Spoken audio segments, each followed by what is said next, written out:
Y hoy vamos a platicar acerca de un tema que bien podría confundirse con lo que hemos estado orando en los domingos por la mañana, hermanos, a las 10:40, pero tiene sus matices.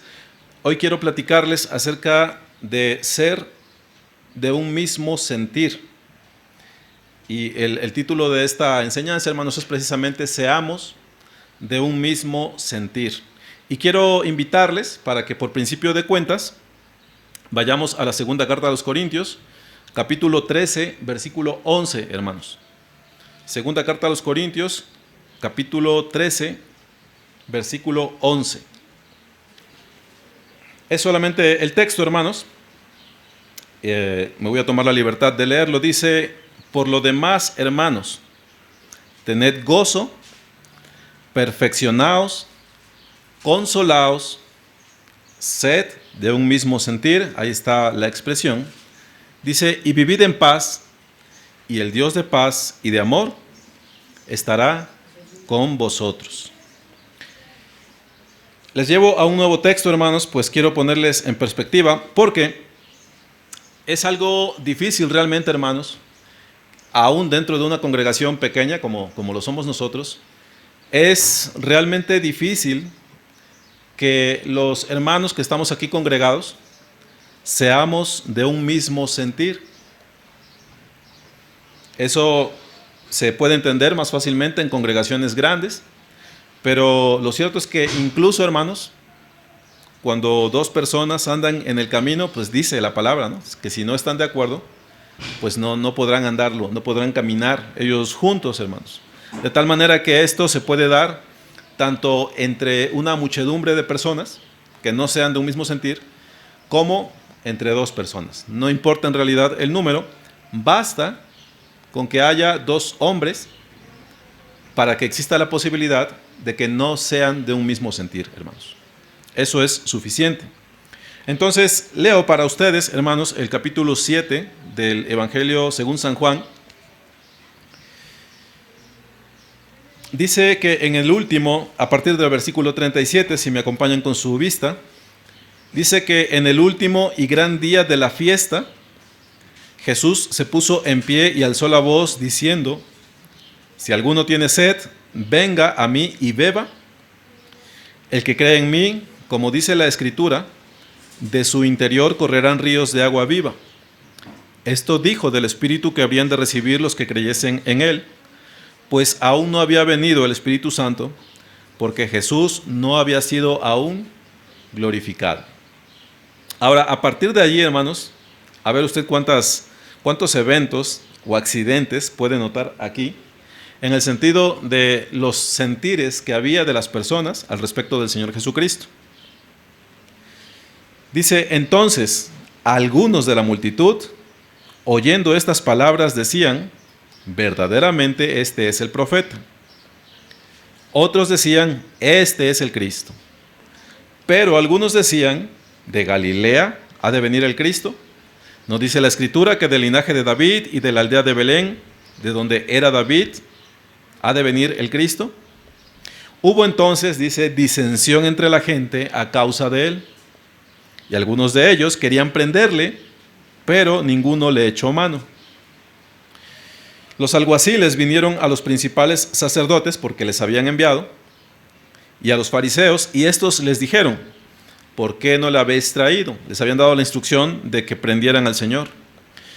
Los alguaciles respondieron: jamás hombre alguno ha hablado como este hombre. Entonces los fariseos le respondieron: ¿también vosotros habéis sido engañados? ¿Acaso ha creído en él alguno de los gobernantes o de los fariseos? Mas esta gente, que no sabe la ley, maldita es. Entonces se levanta uno de entre ellos, Nicodemo, y este les dice, este Nicodemo es el que vino al Señor Jesús de noche, ahí en el capítulo número 3. ¿Juzga acaso nuestra ley a un hombre si primero no le oye y sabe lo que ha hecho? Respondieron y le dijeron: ¿eres tú también Galileo? Escudriña y ve que de Galilea nunca se ha levantado profeta. Y termina este texto, este párrafo, con el versículo 53, diciendo, cada uno se fue a su casa. Desde el aposento donde el Señor estaba, algunos decían, este es el Cristo, seguramente este es el Cristo. Pero otros decían, de Galilea va a venir, no, no es el Cristo. Y los alguaciles que iban para prenderle, no le toman, y cuando dan parte de lo que sucedió, dicen, es que nadie ha hablado así como habla este hombre. Y entonces les dicen, ¿también ustedes fueron engañados? Y Nicodemo se levanta y defiende al Señor, o intercede por él, y dice, no podemos juzgarle si primero no le escuchamos. Y le recriminan, ¿eres tú también Galileo? Y cada uno se va a la casa. Entonces, hermanos, estas eran opiniones, no eran sentires quizás, pero sucede dentro de las congregaciones, aún dentro de las congregaciones del Señor, hermanos, que los creyentes llegamos a diferentes sentires. En muchos aspectos, hermanos, de la vida en Cristo, muchos de los creyentes llegamos a diferentes pareceres, a diferentes sentires. Yo pienso que la vida en Cristo es así. Pues estás mal, hermano, porque yo pienso que es asá. Yo creo que esto debe hacerse así.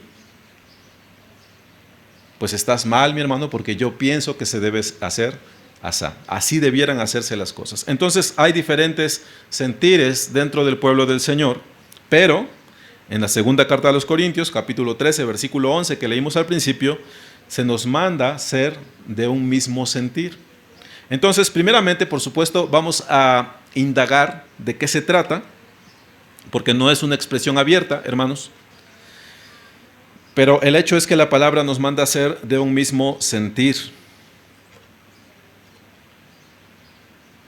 Un ejemplo sencillo, hermanos, que yo recordaba mientras escuchaba estas cosas, un ejemplo al margen, no es el tema. Me acuerdo que allá en la ciudad de Veracruz, los jóvenes nos pusimos de acuerdo para entonar una alabanza al Señor, pasamos al frente, pedimos permiso, nos preparamos el canto pues, pero a la hora de ejecutarlo, la verdad es que nos salió bien mal, hermano. Unos se adelantaron, otros nos atrasamos, y a mí se me quedó mucho como alguien para deslindarse del error, cuando aquel se adelantó, pues volteó y lo vio así como se adelantó, ¿no? Pero enfrente de toda la congregación. Entonces ya sabe, salen a relucir, pues el que queremos preservar nuestro buen nombre, no queremos que nos mezclen con los que se equivocaron, etcétera, hermanos. Entonces, mire, el Salmo 33, del 1 al 3, hermano, dice, alegraos, oh justos, en Jehová. Dice, en los íntegros es hermosa la alabanza. Mis hermanos, yo he dicho aquí delante de ustedes que si alguien no tiene una gran voz, sin embargo, hermanos, si en su integridad canta a Dios, el Señor recibe esa alabanza. En los íntegros es hermosa la alabanza. Ahora, si usted sigue leyendo, dice el versículo 2, aclamad a Jehová con arpa, cantadle con salterio y decacordio, cantadle cántico nuevo, y dice, hacedlo bien, tañendo con júbilo. Es decir, hermanos, el mensaje aquí es, en los íntegros es hermosa la alabanza. Ahora, si vas a hacer algo, si vas a pasar enfrente, pues prepárate. Hazlo bien. No se te manda que seas un tenor, no se te manda que seas barítono o que puedas presumir aquí una gran voz, pero dice, hazlo bien, ¿no? Y yo sé que aún diciendo esto, hermanos, incluso en este punto algunos podríamos decir, pues cuando pasas, da lo mejor al Señor, y si te vas a equivocar, mejor no pases. Así podrían decir algunos hermanos, podrían juzgar a algunos hermanos. Y otros nos refugiaríamos, que en los íntegros es hermosa la alabanza, nos recargaríamos sobre esa parte del texto. Porque generalmente entre nosotros hay sentires diferentes, mis hermanos. Entonces, quiero llevarles hacia la consideración de a qué se refiere la palabra cuando nos manda sentir lo mismo, hermanos? Bueno, primeramente hago una puntualización. No se refiere la palabra, cuando nos manda a sentir lo mismo, no se refiere la palabra a que simplemente coincidamos, usted y yo, en lo que sentimos o pensamos. No significa meramente, únicamente, en que usted y yo coincidamos en lo que sentimos o pensamos. ¿Por qué, mi hermano? Si usted ha leído Proverbios en su capítulo número 1, usted va a encontrar que los malos coinciden en un pensamiento. Ellos dicen, vamos y acechemos al inocente. Y coinciden en un pensamiento. Tengamos una misma bolsa y coinciden en ese pensamiento. Vamos y derramemos sangre inocente. Y coinciden en un mismo pensamiento, hermanos. Y eso no santifica las cosas, si usted me entiende, hermano. El hecho de que usted y yo coincidamos incluso en cómo se ha de alabar al Señor o en cómo es la vida en Cristo, no necesariamente santifica las cosas. Es necesario que usted y yo coincidamos en la verdad del Señor. ¿Sí?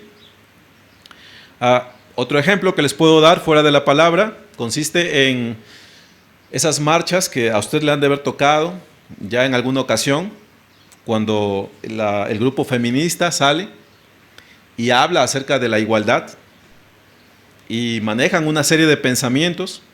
Definitivamente ellas están de acuerdo con respecto a sus ideas, pero aún tendríamos que juzgar si estas cosas son correctas o incorrectas. Es decir, el coincidir en un mismo pensamiento, hermanos, no santifica, no por eso implica que estamos bien, puesto que sentimos lo mismo. ¿Sí me explico, hermanos? El que dos personas o más coincidan en un mismo pensamiento no cumple lo que la segunda carta a los Corintios, capítulo 13, versículo 11 dice, sed de un mismo sentir. Porque la palabra se refiere a algo en específico cuando nos manda que sintamos lo mismo. ¿Sí, mis hermanos? ¿Sí me estoy dando a entender? Bueno. Algunos ejemplos que yo espero que a usted le despejen, si es que no me ha entendido, si es que usted tiene dudas al respecto de qué me refiero. ¿Recuerda usted al Señor Jesucristo lavándole los pies a los discípulos? Bueno, llega un momento en que se acerca a Pedro y Pedro le dice al Señor literalmente, tú a mí no me vas a lavar los pies jamás. Si usted se detuviera en ese punto, hermano, en la lectura, yo diría, pues sí, tiene razón. Pedro tiene razón, porque ¿cómo va a permitir que el Señor le lave los pies? Pero el Señor le detiene y le dice, lo que yo hago ahora, tú no lo entiendes, pero lo vas a entender más tarde. Y el Señor enseguida le explica que siendo Él Señor, Dios y Señor, si Él les ha lavado los pies a los discípulos, cuánto más nosotros debemos servirnos los unos a los otros. Pero nuestra naturaleza es así, hermanos. Tiene usted el caso de los discípulos aquellos en Lucas 9 que dicen, porque unos samaritanos no recibieron al Señor, le dice, ¿quieres que hagamos descender fuego como Elías para que los consuma? Entonces algunos de nosotros, si nos detenemos en ese punto, diríamos, pues no recibieron al Señor. Pero el Señor les corrige y les dice, ustedes no saben ni siquiera de qué espíritu son. Porque yo no vine para que las almas se pierdan, yo vine para que las almas sean salvas. Entonces, frecuentemente, hermanos, el sentir del corazón del hombre no es el adecuado, hermanos. ¿Recuerda usted aquella parábola en Lucas 19 cuando se habla de las minas que el Señor confía a los siervos? Bueno, a uno se le confían 5 minas, a otro se le confían 2 y al otro se le confía 1. Ese último, al que solo se le confía una mina, no la trabaja, sino que la esconde, y cuando el señor de las minas, el señor de la parábola, viene a pedir lo suyo más los intereses, aquel le dice, tuve miedo y la escondí. Y entonces el Señor le dice, bueno, a ese que le escondió, quítale lo que le había confiado y dénselo a quién. Nuestro pensamiento democrático diría, no, pues al que tiene menos de los otros dos. Pero dice, dáselo al que tiene 10 minas. Y entonces aquellos, y la Biblia lo pone en signos de admiración, dice, Señor, tiene 10 minas, ya tiene 10 minas.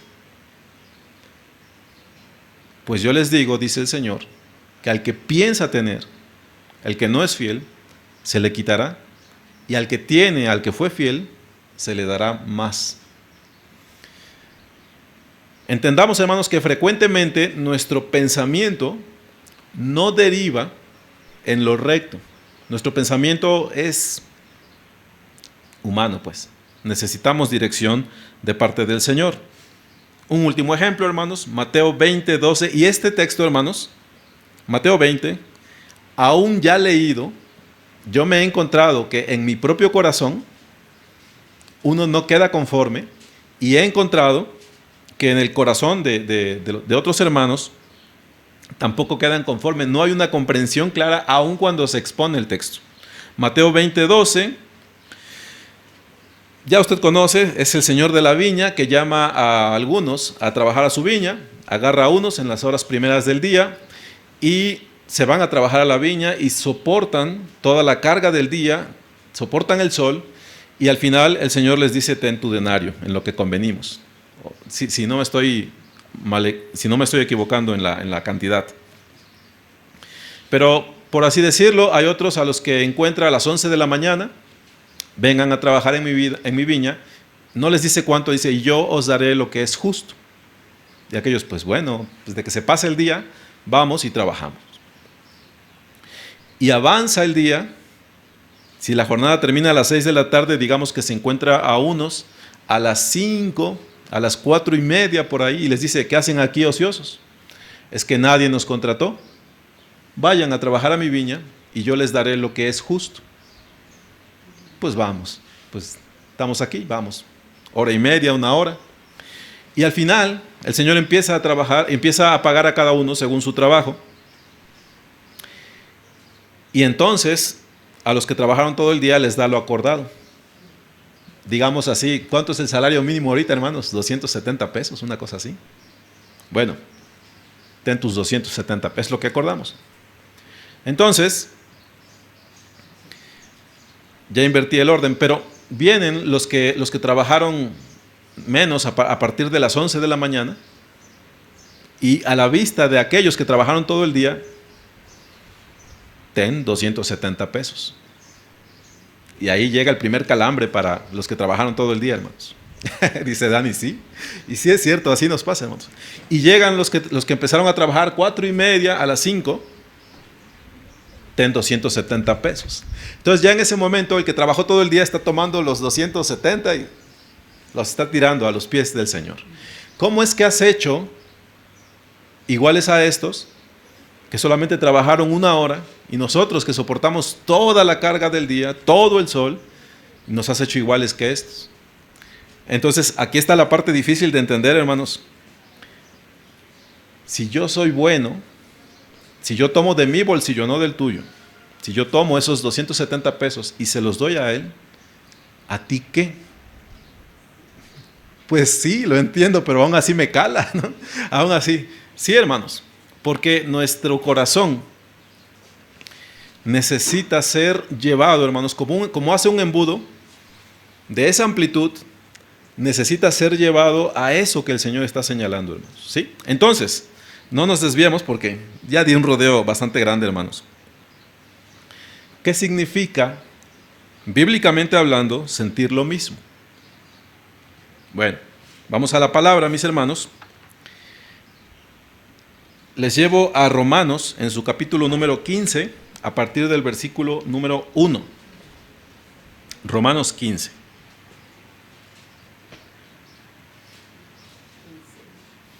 Romanos 15, a partir del versículo número 1. Yo no entendía la parte que les voy a tratar de explicar. Me causaba muchos problemas hasta que fui a otra versión y dije, Estuve yéndome mal en mi lectura. Dice, así que los que somos fuertes debemos soportar las flaquezas de los débiles y no agradarnos a nosotros mismos. Cada uno de nosotros agrade a su prójimo en lo que es bueno, para edificación. Esta es la parte que yo no entendía, hermanos, porque la leía solita. Porque ni aun Cristo se agradó a sí mismo. Antes bien, como está escrito, los vituperios de los que te vituperaban cayeron sobre mí. Porque las cosas que se escribieron antes para nuestra enseñanza se escribieron, a fin de que por la paciencia y la consolación de las Escrituras tengamos esperanza. Pero el Dios de la paciencia y de la consolación os dé entre vosotros un mismo sentir según Cristo Jesús, para que unánimes a una voz glorifiquéis al Dios y Padre de nuestro Señor Jesucristo. Por tanto, recibíos los unos a los otros, como también Cristo nos recibió para gloria de Dios. Bueno, yo no entendía, hermanos, porque leía el texto solo, en qué consistía eso de que cómo que Cristo no se agradó a sí mismo. Entonces, estamos perdidos, todos nosotros estamos perdidos, hermanos, porque si Él no se agradó a sí mismo, ¿qué esperanza tengo yo de agradarme a mí mismo? Pero el texto no va por allí, hermanos. Lo que el texto quiere decir es que nuestro Señor Jesucristo no vivió para agradarse a sí mismo, hermanos. Y lo que el texto nos está queriendo decir, hermanos, es esto. Dice ahí, los vituperios de los que te vituperaban cayeron sobre mí. Cristo vivió para agradar al Padre, hermanos. Y cuando algunos vituperaban al Padre, lo que el texto nos está enseñando, literalmente, es que, voy a hacer una muy mala ilustración, hermanos, porque nuestro Señor es Espíritu, pero literalmente lo que el Señor Jesucristo hizo, cuando venían los vituperios sobre el Padre, si Él estuviera aquí, Él hizo esto. Los vituperios de los que te vituperaban cayeron sobre mí. Y cuando la palabra nos está enseñando que no nos agrademos a nosotros mismos, hermanos, nos está señalando a que con respecto a los hermanos, nosotros hagamos lo mismo. Porque ni aun Cristo se agradó a sí mismo. Cristo no vivió para agradarse a sí mismo. Y voy a ilustrar esto, hermanos. Yo, por ejemplo, como aquel que oraba en esa esquina a la vista de todos y decía, mirando al publicano, decía, ay Señor, pues yo te doy gracias de que no soy como mi hermano Daniel. Yo te doy gracias de que no soy como él. Pues ya sabes él todas las cosas que tiene, Señor. Pero yo humildemente estoy delante de ti, reconociendo que has trabajado en mí y por eso no soy como nuestro hermano Daniel. Bueno, yo no estoy llamado, hermanos, aunque Dios haya obrado en mí, yo no estoy para agradarme a mí mismo, hermano. Yo estoy para agradar a mis hermanos. ¿Cómo voy a agradar a mis hermanos? De la misma manera, hermanos, como Cristo agradó al Padre. Los vituperios de los que te vituperaban cayeron sobre mí. ¿Qué significa esto, hermanos? Bueno, hay bastantes cosas que anotar al respecto del texto, hermanos. Pero el versículo 1 del capítulo 15 dice, los que somos fuertes debemos soportar las flaquezas de los débiles. Ahora, el énfasis del texto, hermanos, no es para que tú lo leas y digas, entonces yo como fuerte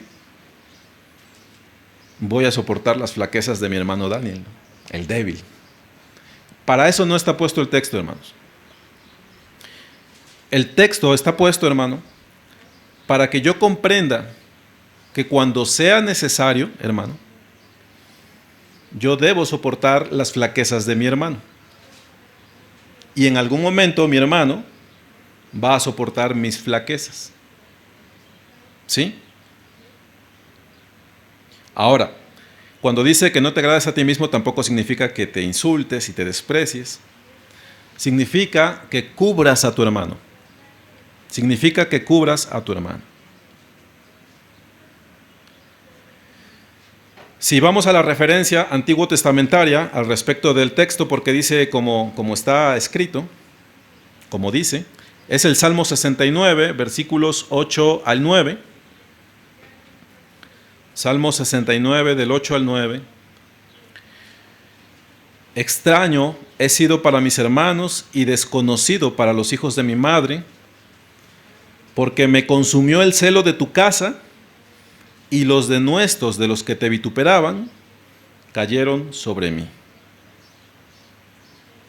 Cristo, hermanos, no vivió para agradarse, para congratularse de sí mismo. No vivió para contemplar su propia justicia, sino que vivió para cubrirnos a nosotros. Lo dice el mismo texto, lo vamos a ver al final. Él vivió para darnos cobertura a todos nosotros. Y nosotros, si queremos ser de un mismo sentir, hermanos, la respuesta es esta. Yo no vivo para congratularme, yo no vivo para alabarme a mí mismo, hermanos. Yo vivo para ser de cobertura a mi hermano, y mi hermano vive para hacer cobertura para mí. En eso consiste en ser de un mismo sentir, hermanos. Es allí hacia donde nos lleva la palabra cuando nos dice sean de un mismo sentir. ¿Qué implica, hermanos? Bueno, dice la palabra en el versículo 2, cada uno agrade a su prójimo para lo que es bueno, para edificación. Implica, hermanos, que yo no estaré entre los detractores de mi hermano. Implica que voy a estar entre sus edificadores. Implica que ni en lo secreto ni en lo público yo voy a actuar como alguien que vitupera al hermano. Yo no voy a actuar como alguien que critica al hermano, que lo juzga. Yo voy a cubrir al hermano no solamente en mis pensamientos y oraciones, sino aún en los hechos.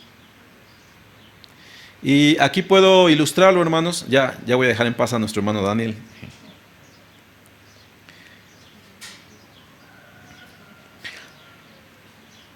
Estaba platicando con alguien, no me acuerdo si era con Gerardo,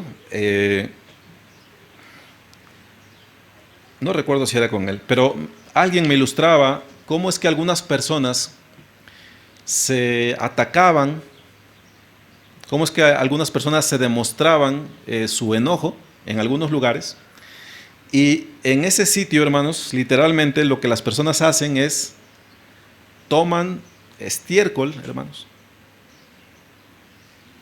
y se lo lanzan a la persona, y la otra persona pues toma su estiércol o donde haya conseguido y se lo lanza a la persona que está enfrente.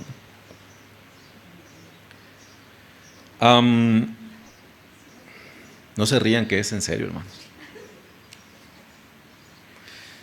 Ahora, usted habrá escuchado, por ejemplo, cuando David iba saliendo, que Absalón estaba amenazando el reino y la vida del propio rey David, había algunos de la casa de Saúl, de los benjamitas, que aprovecharon para insultar a David, para decirle lo que pensaban en su corazón.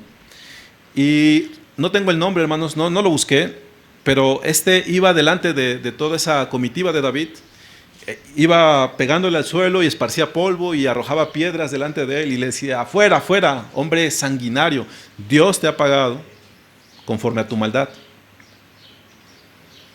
Esos son actos de repudio, hermanos. Así como son actos de repudio el que alguien le tire estiércol a otra persona, escupir, maldecir, pero también, hermanos, algunos actos de repudio son el hablar de los hermanos. Yo no debo ser de los detractores de mi hermano, pues el mandato del Señor es que todos seamos de un mismo sentir en esto, que Cristo Jesús vino para darnos cobertura, hermanos. Entonces todos debemos ser de ese mismo sentir con respecto a los hermanos. Con respecto a cada hermano, yo debo darle cobertura. ¿Qué implica esto, hermanos? Bueno, si yo ilustrara esto que está sucediendo, hermanos, y voy a tomar a mi hermano Ezequiel, que es el que está más cerca, ya voy a dejar a nuestro hermano Daniel. Pero, por ejemplo, si alguien, hermanos, se levanta mediante murmuraciones, mediante chismes, mediante invenciones, para calumniar al hermano, para detractarlo, para criticarlo, hermanos. Cuando la palabra nos manda a ser de un mismo sentir, hermanos, cuando la palabra nos manda a hacer de la cobertura, es como si a mi hermano le estuvieran lanzando piedras y le estuvieran escupiendo y le estuvieran lanzando estiércol, hermanos. Lo que la palabra me manda a mí como creyente, como su hermano, es hacer lo siguiente, hermanos. Yo tendría que hacer esto. Si a mi hermano le estuvieran haciendo eso, hermanos, yo tendría que hacer esto. Yo no voy a ser la persona que sea su detractor, su crítico. Yo no voy a ser la persona en la cual vas a encontrar a alguien que diga, oye, ¿ya viste al hermano Ezequiel? No, pues sí, no tiene remedio. No, pues sí, qué bárbaro. Tú no debes ser esa persona. Voy a usar esta expresión, hermanos, entiéndame por favor. Así como el Señor no criticaba, el Señor amonestaba, advertía a Israel y le decía, es que mira, cada vez que viene un ídolo, te encuentra en tu celo. ¿Qué significaba eso? Haz de cuenta que cuando te hablan de una mujer adúltera, tiene su marido, pero viene el vecino y le dice, oye, me gustas. Y ella siempre está dispuesta.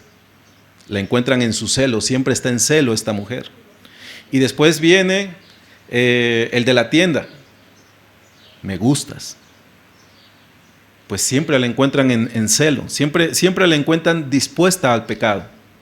Bueno, nosotros, hermanos, como creyentes en Cristo, no debemos ser así, que siempre nos hallen en celo. Oye, Alfonso,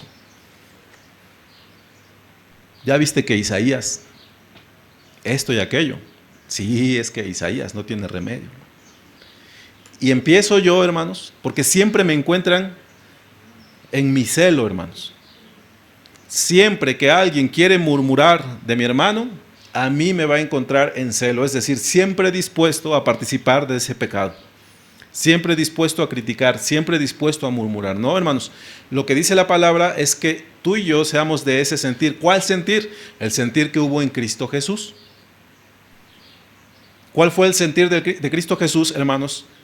Los vituperios de los que te vituperaban cayeron sobre mí. Yo fui un muro para esos que te querían insultar, para esos que te querían criticar. Los insultos de los que te insultaban no pasaron por mí, cayeron sobre mí, es decir, yo los contuve.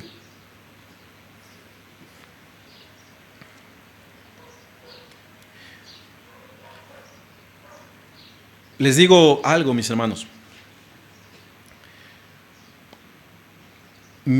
Muchas veces cito a mi mamá, hermanos. Mi mamá es una persona de primaria y se quedó en segundo, ¿no?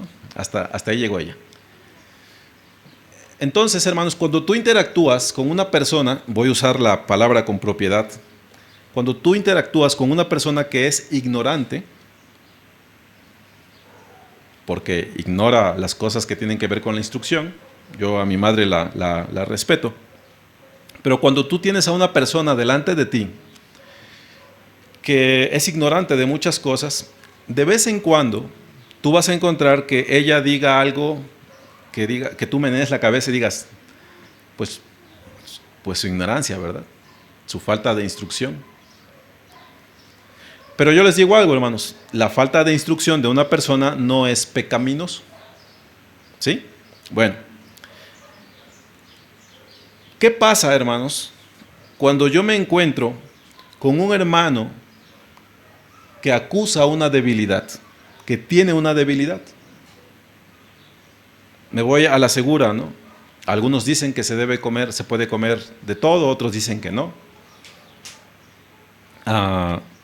¿Qué pasa si ese hermano, por ejemplo, me dice, oye hermano, es que yo no voy al cine por esto y por aquello? Hermano, yo lo digo en mi corazón, este es un débil en la fe. Y eso está entre comillas, hermano. Cada quien tiene un parecer, hermanos. Yo soy de las personas que te digo, no vayas allí y te expongas a cualquier cosa que Hollywood quiera mostrarte. No expongas tus ojos a la desnudez, no expongas tus oídos a las malas palabras, a las blasfemias. Yo te aconsejo eso. Pero ese hermano tiene X debilidad, hermanos. No es tan importante el ejemplo. Bueno, te voy a decir algo, mi hermano. Un día, cuando mi madre y yo estemos delante del Señor, esas barreras, esas diferencias que hay entre ella y yo, en el sentido de que yo tuve estudios, porque ellos me los dieron, mis padres, y ella no, se van a desvanecer. La persona ignorante que es mi madre, porque solo estudió el 2º grado de primaria, eso no va a tener ninguna relevancia allá, hermanos, ningún peso. Pero, hermanos, si yo me he burlado de mi madre en mi corazón y la he menospreciado en mi corazón, porque ella fue así y así, porque no estudió, ¿cómo yo la voy a ver a los ojos ese día? Cuando todas esas diferencias se desvanezcan. Porque aquí hay hermanos que entienden más y hermanos que entienden menos. Hermanos que marchan firmes en el camino del Señor y otros que vamos dando tumbos. Hermanos que tenemos unas batallas y el otro dice, ay hermano, eso yo lo superé en los primeros 5 minutos de cristiano, ¿no? Bueno, el Señor nos constituye a unos y a otros. No estoy excusando, hermanos, todas las cosas. Pero bueno, el Señor hace fuertes, hace débiles, el Señor hace sabios, nos hace a otros más necios. El Señor hace. El día, hermano, que tú estés delante del Señor, esos dones que el Señor te ha dado se van a desvanecer, el velo se va a descorrer. ¿Y cómo tú vas a mirar a los ojos a tu hermano? A ese que menospreciaste en tu corazón. Pero el Señor, hermanos, nos manda a sentir lo mismo. Es decir, que cubramos al hermano. Que haya en nosotros ese sentir. El mismo sentir debe haber en ti y debe haber en mí, hermano. En el sentido de que a mi hermano no le hagas eso.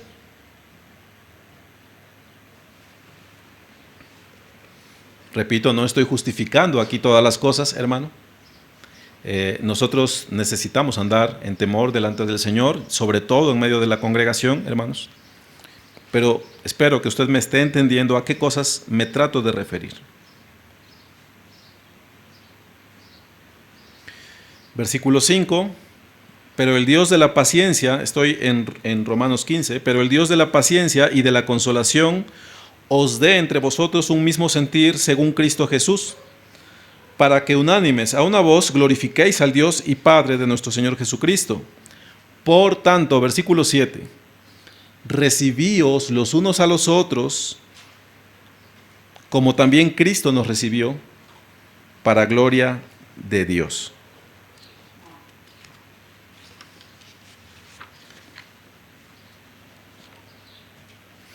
Les llevo nuevamente a la segunda carta a los Corintios, capítulo 13, versículo 11. Creo que hoy nos vamos a ir temprano, hermanos. Dice, por lo demás, hermanos, tened gozo, perfeccionaos, consolaos, sed de un mismo sentir y vivid en paz, y el Dios de paz y de amor estará con vosotros. Perfeccionaos, hermanos, significa hacer madurar al hermano.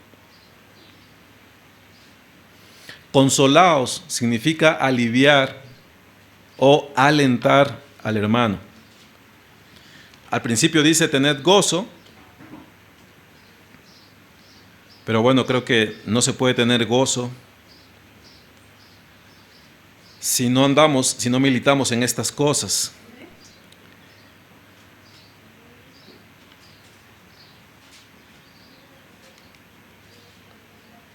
Y vivid en paz. Un texto que probablemente le parezca a usted más claro, Filipenses 2, del 2 al 1, perdón, Filipenses 2, del 1 al 8, hermanos, perdón. Filipenses 2, en adelante.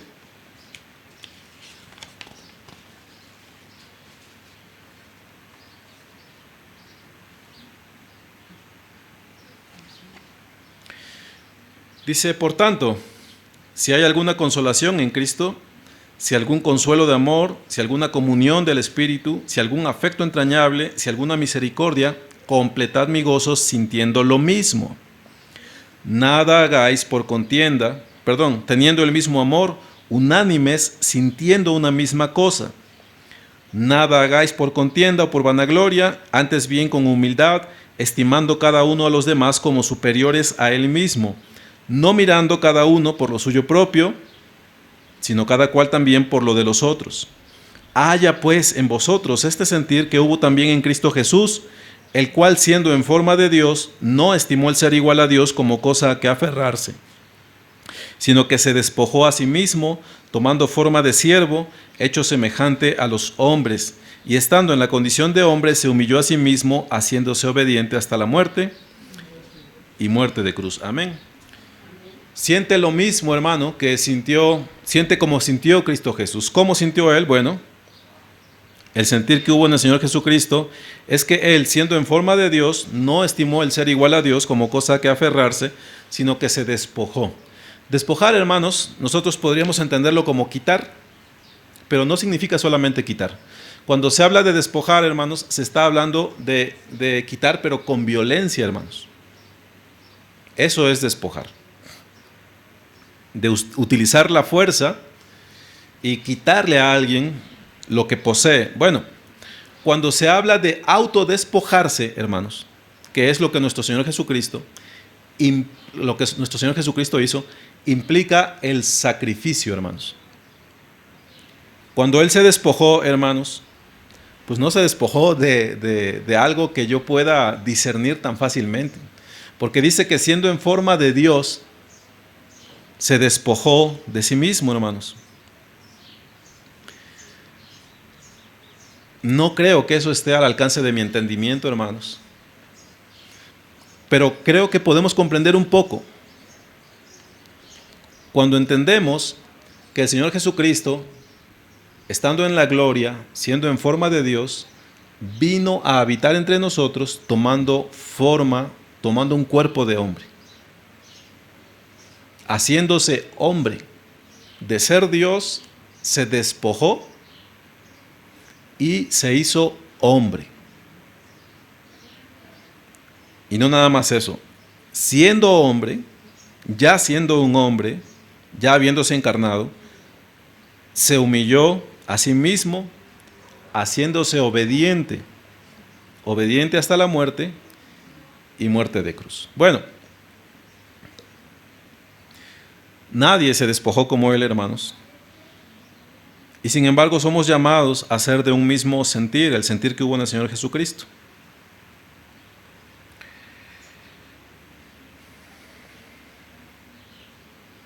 Entonces, hermano, tú también estás llamado a despojarte. La pregunta sería, ¿de qué me tengo que despojar?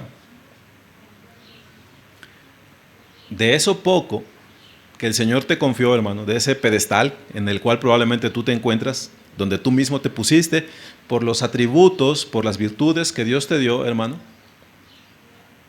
Tú estás llamado, como Cristo Jesús, hermano, estás llamado a tomar forma de siervo. Y estás llamado a ser obediente.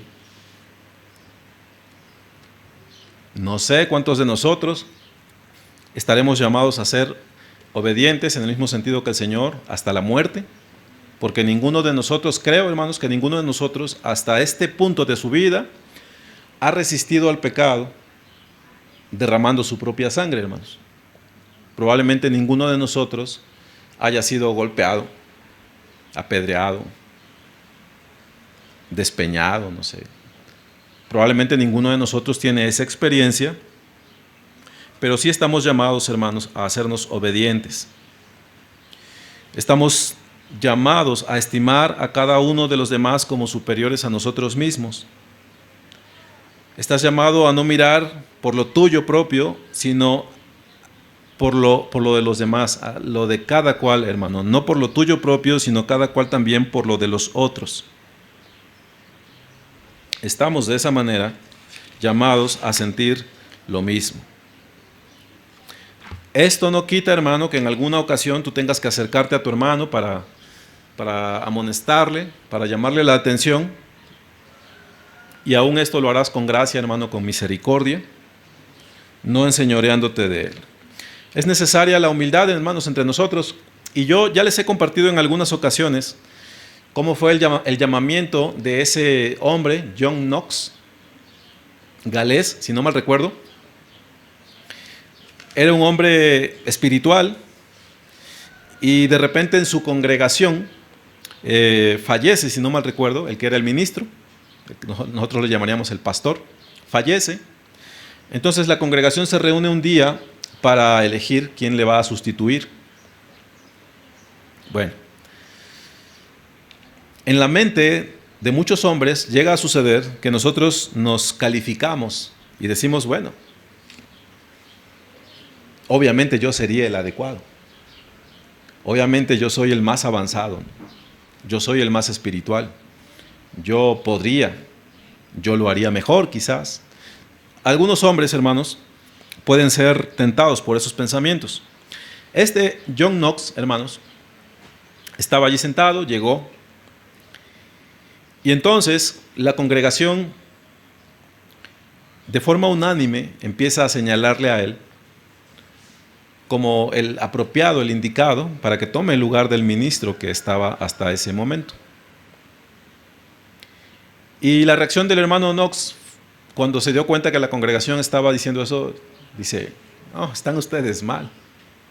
¿Cómo creen que yo? Bueno, sigue, avanza esa reunión que tienen y dicen, es que sí eres tú, hermano. Están mal, ¿cómo creen que yo? Y al final John Knox se da cuenta que esa congregación en realidad está siendo movida por Dios para señalarle a él. Él cae en cuenta que esto no era un capricho de los hermanos, sino que verdaderamente el Espíritu del Señor les estaba guiando y que sobre él estaba recayendo el nombramiento. Cuando John Knox entiende que el llamamiento viene de parte de Dios, él no dice, bueno, pues era obvio, ¿verdad, hermanos? Y ¿saben qué? Ya tengo pensadas algunas reformas que vamos a hacer a la iglesia. Él no dice eso, hermanos. Lo que hace John Knox en ese momento, según dice la biografía, es, se sale del templo, hermanos, y se va a llorar allá afuera, hermanos, en una piedra. Se sienta en una piedra y se tira a llorar. Porque en su corazón, él nunca dijo de sí mismo, sí, yo soy el indicado. Es obvio que yo soy el que sigue. Este es el corazón, hermanos, que debemos tener los creyentes. No pensando de nosotros mismos, hermanos, nada, no pensando de nosotros mismos ser algo o alguien que merece, que debe estar en un lugar preeminente, y mucho menos, hermanos, desde esa mente, desde ese corazón, debemos extendernos hacia la administración de los hermanos, hacia juzgar a los hermanos. Un corazón adecuado es como el de este hombre, que ante la realidad del llamamiento de Dios, pues él se sale a llorar porque sabe que es indigno, hermanos, que solamente nuestro Señor es merecedor de gloria y honra.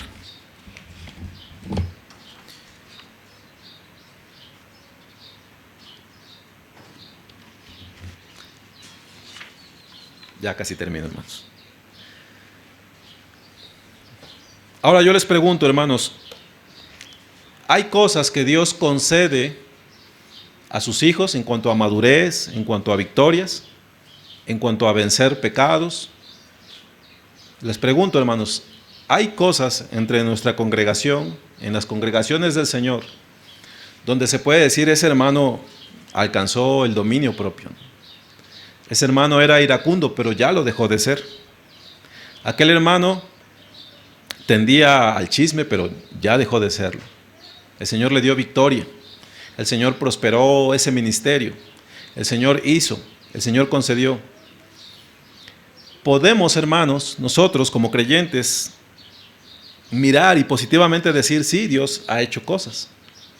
Sí, sí podemos, hermanos. Al respecto de esto, hermanos, Pablo habla lo siguiente, Filipenses 3, del 12 al 16. El texto está empezado, hermanos.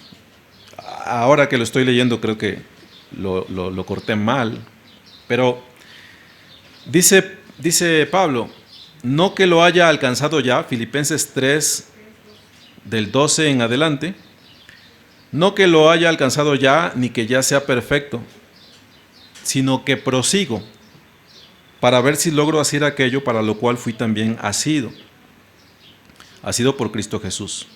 Hermanos, yo mismo no pretendo haberlo ya alcanzado, pero una cosa hago, olvidando ciertamente lo que queda atrás y extendiéndome a lo que está delante, prosigo a la meta, al premio del supremo llamamiento. ¿Cuál es ese supremo llamamiento, hermanos? Si ustedes retroceden al versículo 10, dice, a fin de conocerle y el poder de su resurrección y la participación de sus padecimientos, llegando a ser semejante a él en su muerte. No habla Pablo de morir crucificado, dice, si en alguna manera llegase a la resurrección de entre los muertos. Cuando usted pase por la muerte, hermano, y su cuerpo sea llamado de la tumba, usted va a recibir un cuerpo incorrupto, un cuerpo que ya no le tiente más, un cuerpo que ya no le dé cabida al pecado. Ese es el supremo llamamiento en Cristo Jesús. Pablo, hermanos, por supuesto, tenía victorias, alcanzaba cosas, así como usted también tiene victorias y alcanza cosas. Si usted tiene victorias y alcanza cosas, este es el pensamiento que debe tener. No que ya haya alcanzado la meta, no que ya sea perfecto, sino que prosigo para ver si logro hacer aquello para lo cual fui también asido por Cristo Jesús. Hermanos, yo no pretendo haberlo ya alcanzado, pero una cosa hago, olvido ciertamente lo que queda atrás y me extiendo a lo que está delante. ¿Qué te quiero decir con esto? ¿Qué quiere decir la palabra, hermano? Si el Señor te ha concedido algo, hermano, si el Señor te ha dado victorias en algo, no te relaciones con tus hermanos a partir de tus victorias. Como diciendo, ese hermano no se ha quitado lo iracundo todavía, ¿no? Si solamente tienes que someterte al Señor y ya, Él te da victoria. Cuando te dice que te olvides de esas cosas, no te dice que olvides lo que el Señor ha hecho en ti, hermano. Tú, si has alcanzado algo, hermano, yo te lo puedo decir a ojos cerrados, ¿no? Si yo señalo a alguien, si tú has alcanzado a alguien, si tú has alcanzado algo en Cristo Jesús, sin que yo duerma en tu casa, sin que yo coma en tu mesa, te puedo decir que tú aún no eres como Cristo Jesús. Todavía no eres como Él. No has alcanzado la meta, hermano. ¿Qué es lo que tienes que hacer? Extiéndete a lo que está delante, hermano.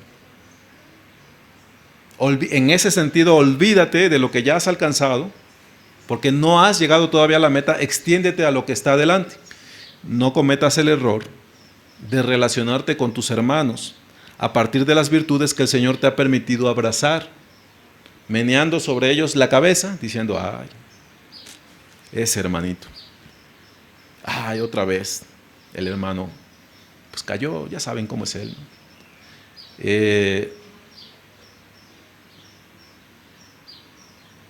Yo mismo, dice el apóstol, no pretendo haberlo ya alcanzado, pero una cosa hago, olvido ciertamente lo que queda atrás y me extiendo a lo que está delante, prosigo a la meta, al premio del supremo llamamiento de Dios en Cristo Jesús. Así que todos los que somos perfectos, los que somos maduros, los que han alcanzado algo, esto mismo sintamos.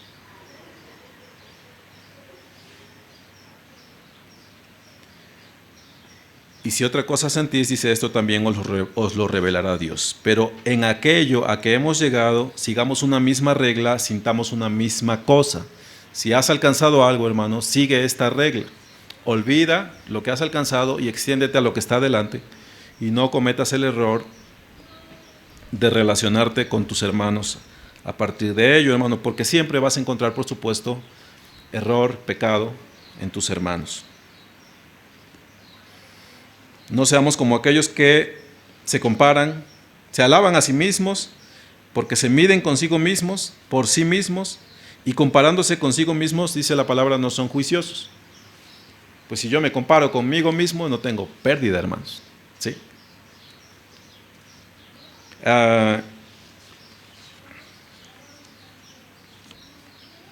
Ya, hermanos, esta es la última hoja y solo tiene estas anotaciones. Es un llamado para todos. El sentir, hermanos, lo mismo es un llamado para todos. ¿Por qué? Si yo voy a Filipenses 4, del 1 al 3, dice así, Filipenses 4, del 1 al 3. Así que, hermanos míos, amados y deseados, gozo y corona mía, estad así firmes en el Señor, amados. Y mire cómo dice, ruego a Evodia y a Síntique que sean de un mismo sentir en el Señor. Y me voy a detener allí. Si usted busca en la concordancia el nombre de Evodia o de Síntique, no lo va a encontrar otra vez mencionado, hermano. Es la única vez que se les menciona a ellas. Son unas que combatieron juntamente con Pablo en el Evangelio. Y a ellas les ruega el apóstol que sean de un mismo sentir en el Señor. Probablemente se contrapuntearon en algún momento, hermanos. No lo sé, estoy especulando. Pero les digo esto, hermanos, este llamado a sentir lo mismo, a sentir, como he tratado de explicar, a cubrir a los hermanos, a no relacionarnos con ellos a través de una aparente madurez o perfección, este llamado es un llamado para todos, hermanos. ¿Qué tanto es un llamado para todos? Tanto así que Pablo rogó a Evodia y a Síntique. ¿Quiénes son estas? Exactamente. ¿Quién sabe? Es decir, la palabra no nos dice nada más acerca de ellas, ni vuelven a aparecer. A ellas, así como aparece el nombre de Evodia y Síntique, podría aparecer el nombre de Isaías. Podría aparecer el nombre de nuestro hermano Gerardo allí. Podría aparecer mi nombre, el nombre del hermano Daniel, de Israel, de nuestra hermana Mari, o nuestra hermana Mari. Podría aparecer el nombre de cualquiera de nosotros. Ruego a Alfonso y a Israel que sean de un mismo sentir. Ruego a Daniel y a Isaías que sean de un mismo sentir. Ruego a Dani y a nuestra hermana Rayito que sean de un mismo sentir. Ruego a Carito y a Gerardo que sean de un mismo sentir. ¿Cuál es ese sentir? El mismo sentir que hubo en Cristo Jesús, hermanos. Los vituperios de los insultos de los que te insultaban cayeron sobre mí. Yo te cubrí, mi hermano. Yo no te juzgué, no fui tu detractor. Yo me despojé y me hice siervo.